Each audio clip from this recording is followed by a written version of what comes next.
and salute to all the warriors who are able to make it today morning, beating the Bangalore traffic. I'm one of them.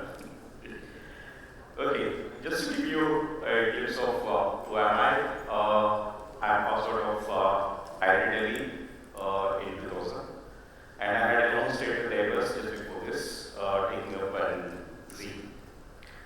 With Airbus, I was having a long stint, almost like 14 years, setting up the teams of data analytics, data engineering, and even the data science team, which we were setting up. Then I took up this Z. Now I am working as director for Z Entertainment. That's a quick introduction about me. Today morning, I was just before coming here, my doctor asked me what this data engineering is. I mean, she's preparing for 10+2 now, so she's interested about engineering. And she was telling me, I heard about computer science engineering, electronics, so many other things, but what this data engineering is. So I was like laughing at myself. I told her, this is engineering, it's a mother of all professions. It's not just about computer science or electronics or mechanical or anything. So she was like confused, why you say for all the professionals? I told her, you can take any profession, whether it is health, whether it is lawyers, whether it is entertainment, whether it is politicians, all the data, we handle them and we engineer them. So she was like confused. So why you call it as engineering? We said there are a lot of things that we go behind to really get into this. And we really master this engineering aspects of it. And you use all the concepts of engineering to really handle this data. And she was like, okay, it's too much for me to understand. Maybe we are getting into in the future. Okay, so jumping into the topic. I will say I will not get into too much into the challenges and lessons learned. You see a lot of challenges in terms of when you ask any data engineer, you will be ready to say, we have the data pipelines which are broken, we have the things which are not really there, the scale is not there, we don't have the right schema, so many things. I mean, challenges are many in terms of data engineers or in terms of building the things. But one of the biggest things in terms of strategy that you see is there is always confusion between whether I should go as a product of my data engineering or should I go as a service. This is the biggest challenge that people are confused. And this is the biggest challenge which imposes down to the data engineers who are there. And this whole ecosystem of data engineering will drive the strategy over here. People are confused in terms of should I give it as a product or should I give it as a service?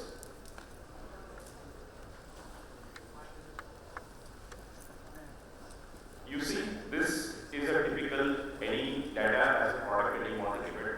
I mean, you build your data lakes, you build your data pipelines, and then you also use them to build your dashboards or your analytics for your data science or your visualization. It's a typical any architecture that you see. And when you see, even in terms of service, it's almost the same. You're pulling the data, you're giving it as a platform of services, and then you are giving it to various services. But where do you see in terms of the challenge? Where do you see in terms of strategy and why it fails? Okay. I see the strategy which is being driven down over here. There is one simple comparison that you can look at it. Okay. If you go as a product, there is a different strategy that you will have. If you go as a service, you have to have a different mentality and mindset that needs to be there. In a product, you are actually you are handing over responsibility to others. I mean, in a service, you are entitled to give this as a service. That means I am giving a commitment. That means I have to give this for a long term. It's not the short term.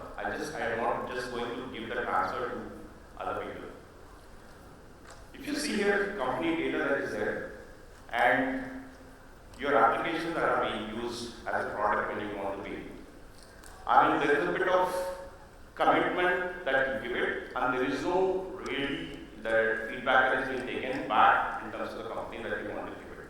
Or you're actually transferring your ownership to other side of it. But when you're going as a service, there are a lot of feedback which comes from your external data.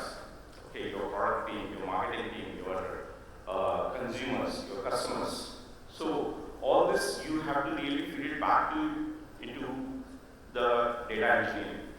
So in terms of infrastructure, or in terms of the technology, or even in terms of the people that are there behind who are working on this, they really need to have a different strategy altogether. And this gives a completely challenge at the people who are working at the bottom end. The people who are sitting in the board of directors, they can say, okay, I want to keep it as a service because it gives me a revenue and it gives me a lot of insights into the deeper sides. But at the end, you might have started as a product because you are switching between product and services. So you need to be clearly defined in terms of how you want to build, whether it is as a product or as a service. Now, if I have to draw a line in terms of, say, over the time, how the data maturity is going, and how the commitments are to be taken, I can need to say, you need to start as a data as a product. Okay, that is for the internal organization. And if you are setting up your vision towards the data as a service, you need really a lot of maturity in terms of the services that needs to be provided. And what does it mean? You need to really have a strong technical team at the back end who is able to build your pipelines. And pipelines, you know, when you hear about pipelines, they are the ones, any schema change really help you get into a sort of better, a lot of challenges. You need to have a decision-making models which are being built back as well, and which is able to incorporate back to give you as a service. So my advice in terms of to say is start as a product for any companies and then move towards the services. But don't switch between expecting that between start as a service or moving back over and over back. The second biggest challenge, okay, is finding the single source of truth. Okay. It's not as simple as I say, I integrate the data, and I integrate them into one single source of data, and then I will be able to build things from there. And I disintegrate back from there, I am able to get my data engineering. It's not so simple as that. Okay. Many companies are finding biggest challenges in finding the single source of truth. There are many culprits in this. Sometimes the board of directors doesn't take your people, your strategic people, in making decisions. They really do cut at the top level, and when they go down at the data engineering level, there are a lot of challenges. They go towards the revenue, and the revenue is the one which is actually driving the things. One example which I can tell you, I'm not naming the company, but the decision was they want to build the revenues through a lot of consumers because the consumer is one of the major content for them. And then you go with integrating a new application for it. Okay? And that brings a lot of revenue for the company. And what exactly it means at the bottom as a data engineers when you have a data source links. The data which is coming is not in compliance with your data standards that you have put it up, because the application is completely from the third party. And these third party applications, you first have to ensure that what you have set your data standards for your company should be matching that. If that is not matching, the money that you invest in terms of in getting this application for generating the revenues and to match at the back, you are actually compensating. You are rather have to do a lot of regression in terms of connecting this data. The board will be very very happy to see that the numbers are going up, but in reality, when you check with the finance team, it's not reflecting there. Only your dashboards are showing that the revenues are going up. So why is it happening? Because the applications which are being built, which is coming from the third party, you never look at your data standards. You never look at whether it is complying to your data standards, your data governances, and whether it is complying to your things. What exactly it means? Your schema is broken down, it's not reflecting, your data is getting duplicated, and you don't have, and you have to put another effort in terms of setting another team to really ensure that these things are being put in place. So, where are you balancing out? So, this is the biggest question the people face. And similarly, I'm talking about the industry, like the airline industry. You think that the data sources, you may see the challenges from different perspectives. This is an industry which is almost like 40, 50 years back. So at that time, you had in mainframes. And this data cannot be really moved just like that. Okay? Imagine the data which is in mainframes to the latest ones in terms of the cloud. You cannot move your system just like that. The migration is another biggest challenge that you face. And you really need to build the dictionaries across this to ensure that this is there. And you should be able to carry it across. Right from your Excel sheets, your PDFs, to your mainframes, up to your cloud. So this is another biggest challenge that people are facing. So it's not a simple integration and disintegration at data lake or even at the middle layer layers that you can look at it. You have to ensure that your schema, your governance is really one of the key important things that is governing the things.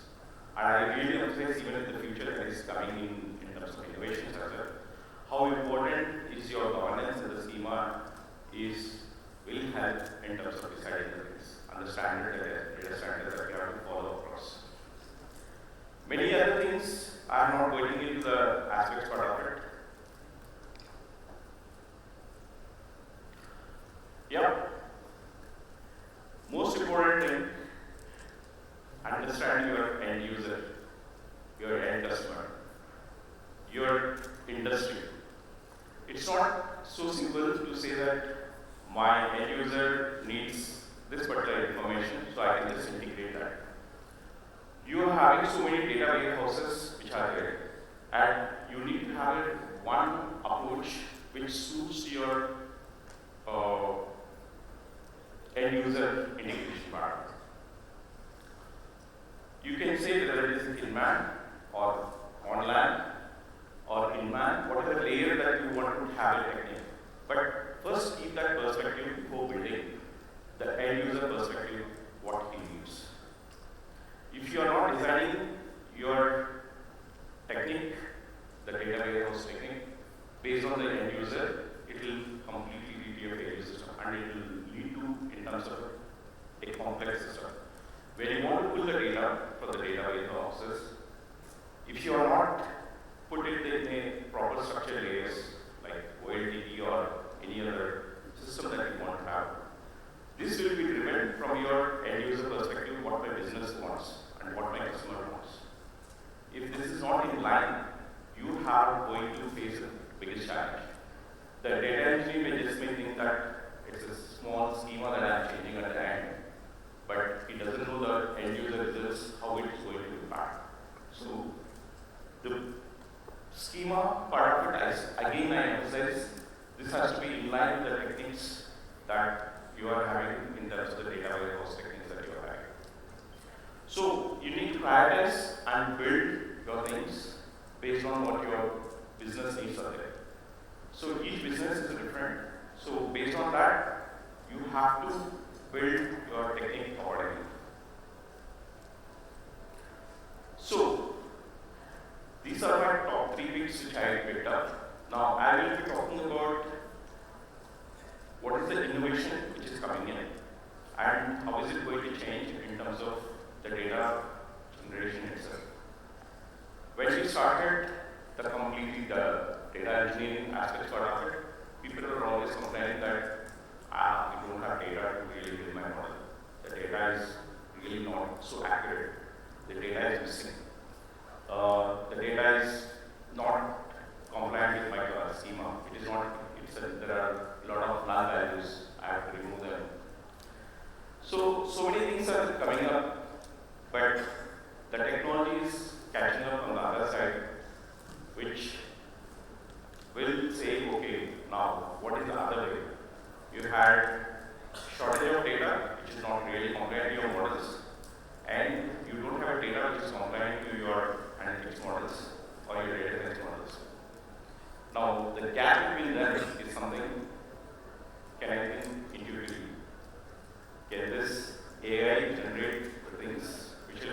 And what could be the challenges? It's a boom or it's a bane. I mean, at one hand you are complaining about the data missing, and now with the help of AI, you are generating the data which is not existent. You are generating data which is compliant with your rules, with your periphery of area which has been there defined. That means your null values and everything will be removed. And still, it will not be in terms of the outliers which you are seeing as a data engineers, because these are the two biggest things that people are complaining. Now, generative AI will be able to generate this in this. Now, what is the contrary on this? What will happen when you start generating with your artificial intelligence models the synthetic data? When you say synthetic data, it's not existing. You are creating something which is coming in between. Now, there are things which the ethical part of it comes into picture. Okay? There could be biases. There could be model is completely skewed to some area. So, and we are actually moving towards an area where the security threat and the ethics part of it is coming into the picture. So with the synthetic data, there is a high chances that you really need to govern how the data has to be flowed into this database. If you are using too much dependency on the synthetic data, the biggest challenge that could be is they can be biased, and they could be hacked, and they could be ethically, it could be on the other side of it. So how do you really make a balance on this front? So, as I explained, your dimensional introductions, your inconsistent data, all this will be really moved, completely done away with the things. On the other hand, the intelligence that you are building is, you don't have control. I mean, it's going beyond the means which you are not able to do. First thing that you really need to put in place is, how do you ensure this data governance is in place? It's like the revolution of the whole world that we have seen, right from the Green Revolution to Industrial Revolution to so many other things. They all had impacts on the climate changes, the humanity part of it. Now people are talking about how do we bring it back, how do we control. Similarly now, before we jump into the synthetic data generations and whatever, first and foremost is we need to build this governance in a very strong, and the whole of the associations in terms of the data should come all together to build what should be the governance models that should be there before generating this synthetic data. Otherwise, it could go in a very exploratory manner, and it could also build a lot of, I would say, the data models which are being biased, and you will not have control on that front. Today is a bit of scary when you look at artificial intelligence, the way the things are being developed. Okay. I mean, you are imagining, you could not imagine the things that are coming at a very fast-paced manner, the way that technology is being building up. And there are also questions to say that what would be the state of future for data engineering itself when this artificial intelligence comes into picture. Okay. So there are many questions, but I still see that the next one would be how does the impact of quantum computing in the next 20 years would be coming on the impacts of the data engineering itself. Okay. So the governance should be strongly there, which should be guided from the quantum computing part of it. And the artificial intelligence should have a strong counsels in terms of what kind of data that you need to generate. And the regulations really now is the time to put in place.